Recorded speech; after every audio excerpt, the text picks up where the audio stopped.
ना तो आपकी अभी तक जीटी में अच्छी रैंक आई, और अब आपको ऐसा भी लग रहा है कि अब आप सब भूलते भी जा रहे हो, और अब तो 10 दिन बचे हैं। अब आप कितना ही रिवाइज कर लोगे? ऊपर से आपने दिवाली भी इतनी अच्छे से मना ली, देखो दुनिया भर का एंजॉयमेंट कर डाला, और बाकी लोगों को देखो क्या तो उनके मार्क्स आ रहे हैं, और ना उन्होंने दिवाली मनाई, सोशली बिल्कुल कट ऑफ हो गए। और अब तो मुझे लग रहा है कि ऐसे लोगों का ही सिलेक्शन होता होगा, और मैं अब इन 10 दिनों में ऐसा क्या ही कर लूंगा कि मैं पेपर में अच्छी रैंक ले आऊं, कि मेरा किसी अच्छी ब्रांच में सिलेक्शन हो जाए। And this is the mindset जो 99% लोग फॉलो करते हैं, और जो इस मेंटल बैटल को जीत लेता है वो टॉप 1% में आ पाता है। So hi guys, myself doctor Rohit Anand. I have secured an AIR of 864 in this May INICET, and here I am today discussing you about all the smartest and effective ways in which we can crack this exam. तो guys, अब आप ध्यान से सुनिए. It is very normal जो आपको इस समय लग रहा होगा. आई गेस मेजोरिटी को यही लगता है कि यार 10 दिन में अब मैं क्या ही कर लूंगा, ना मैं जीटी में अच्छे मार्क्स ला पाया अभी तक, एंड बाकी लोगों की तरह मुझसे 10-10 घंटा 12-12 घंटा भाई नहीं पढ़ा जाता. I have done my preparation, पर अब मुझे ऐसा लग रहा है कि मैं 10 दिन में सारे 19 सब्जेक्ट तो रिवाइज नहीं कर सकता. तो पेपर देने का फायदा है. एंड गाइज ऐसा नहीं है, आप एक्चुअली में 10 दिन में सारा नहीं कवर कर सकते, और जो कर भी लेंगे वो क्वालिटी रीडिंग नहीं लगा पाएंगे अगर वो सब कुछ करने के पीछे भागेंगे. तो गाइस आपको ये चीज समझनी पड़ेगी कि जो मॉक के आपके मार्क्स हैं, it is not the final reflection of your INI set marks. ये चीज आपको समझनी पड़ेगी कि जीटी की रैंक और आपके मेन एग्जाम की रैंक में जमीन आसमान का अंतर आ सकता है. I have seen so many examples जिसमें लोग 2,500 से 3,000 रैंक से टॉप 50 में आ जाते हैं. कितने लोग होते हैं जो एक्चुअली में 100-200 रैंक ला रहे होते हैं, वो तक 4-5,000 रैंक पे आ जाते हैं. मेरी खुद समवेयर अराउंड 15-1600 आई थी, बट मेरी मेन पेपर में 800 आ गई. तो गाइज प्लीज, जीटी जो होता है वो हमें टाइम मैनेजमेंट सिखाता है, हमें गलतियां सिखाता है, बट वो कभी ये लिख के नहीं दे देगा कि आप अपने मेन एग्जाम में कैसा परफॉर्म करके आने वाले हैं. एंड इस समय ऐसा लगना कि आप सब भूल रहे हैं, कहीं मेरी प्रिपरेशन में फॉल्ट है, दैट्स नॉर्मल. उस चीज को अपने ऊपर ना इतना हावी मत होने देना. तो उस टॉप 1% में आप कब आओगे? जब आप बस अपनी प्रिपरेशन पे एक सिंपल बिलीव रखोगे. कुछ बहुत 10-12 घंटे की पढ़ाई, social isolation, it's not necessary guys, it's not necessary कि बिल्कुल इंस्टाग्राम डिलीट कर देना, लोगों से बात करना बंद कर देना, कि बिल्कुल जो आइसोलेट ही होगा वो ही अच्छा करेगा.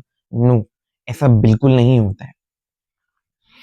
तो बस अपनी प्रिपरेशन पे एक बिलीव रखो कि मैंने जो पढ़ा है, भले ही जहां से भी पढ़ा हो, marrow, prep, dams, Bhatia, from whatever source, I will do good.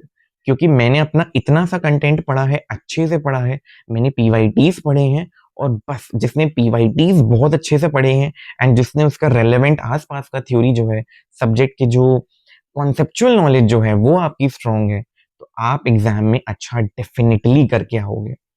बस इस प्रेशर में ना सुकम मत कर जाना. मैंने बहुत अच्छे अच्छे बच्चे देखे हैं जिनकी इतनी गॉड लेवल प्रिपरेशन होती है, but they succumb to the pressure. आपको वो चीज नहीं करनी है. एंड मैंने ऐसे ऐसे लोग भी देखे हैं जो बस 6-7 महीना पढ़ते हैं, but they are so confident about the preparation, they are so calm, और वो लोग एग्जाम में इवन की टॉप 50 तक आ जाते हैं. सो गाइज, कितने साल से प्रिपरेशन हो रही है कि अरे वो तो फर्स्ट ईयर से पढ़ रहा है, मैं तो बस इंटर्नशिप में पढ़ने बैठा हूँ, वो तो 12-12 घंटे लाइब्रेरी में बैठा रहता है, और मुझे देखो मैं तो 2-3 घंटा ही पढ़ पाता हूँ. लास्ट में ना ये सब कुछ मैटर नहीं करेगा. उन 3 घंटों में जिसने अपना दिमाग लगा लिया, ना साल मैटर करेंगे ना घंटे मैटर करेंगे. जिसने अपना काम मेंटेन करा, जिसने बस 2 गहरी सांस ली और शुरू हो गया, उसके बाद में कुछ सोचा ही नहीं पेपर कैसा जाएगा, बस आपने पढ़ा, दिमाग लगाया, ऑप्शन एलिमिनेशन करा, उस दिन ये सब कुछ मैटर नहीं करेगा. एंड अगर वो दिन आपके साथ होगा, आप बहुत कमाल की रैंक ला सकते हैं. तो ये चीज आपको समझनी पड़ेगी कि वो जो टॉप 1% लोग होते हैं ना, जो अंडर 1000 आ पाते हैं, वो इस प्रेशर को झेल जाते हैं. ज़रूरी नहीं है कि उन सब में से बहुत हार्ड वर्किंग कोई रहा होगा, वो सब जीटी में अच्छे मार्क्स ला रहे होंगे, नहीं। बस इस मेंटल बैटल को जो जीत लेता है ना, एग्ज़ाम में वही अच्छा परफ़ॉर्म कर पाता है। एंड आई रियली वांट कि आप उन 1% लोगों में बनो। तो गाइस जस्ट ट्रस्ट योरसेल्फ, ये सब फील करना नॉर्मल है। बस भरोसा रखो अपने पे कि आप अच्छा करके आओगे ही आओगे। बस जिसने ये ठान लिया उसको कोई रोक नहीं सकता। बस एग्जाम देते वक्त give your best, leave rest. कुछ मत सोचना कि मुझे इतनी रैंक लानी है, नहीं आई तो आगे क्या होगा। ये सब सोचने का काम अभी आपका नहीं है। आपका काम है पढ़ना, पेपर देना, उसके आगे जो रिजल्ट आएगा वो भगवान के हाथ में है। अब सब आप उन पे छोड़ दीजिए। आपका काम है सिर्फ पढ़ के जाना, कामली अपने आप को मेंटेन करना, उन 3 घंटों में स्मार्टली कैसे आपको मैनेज करना है, बस आपके हाथ में सिर्फ इतना ही है। तो जो एज अ ह्यूमन बीइंग आपके हाथ में है, आपको सिर्फ उस चीज को कंट्रोल करना है। You can't control the event, you can just control the process. Okay, तो आप आपके जो भी और भी क्वेश्चंस हो, I will reply to each and every one of you. Please drop that query in comment box and all the very best. आप सब बहुत अच्छा करके आओगे। This ICET is yours. बस खुद पे विश्वास रखना, बार बार मैं आपसे बस यही कह रहा हूँ। Okay, so I hope you like the video. Please like and subscribe.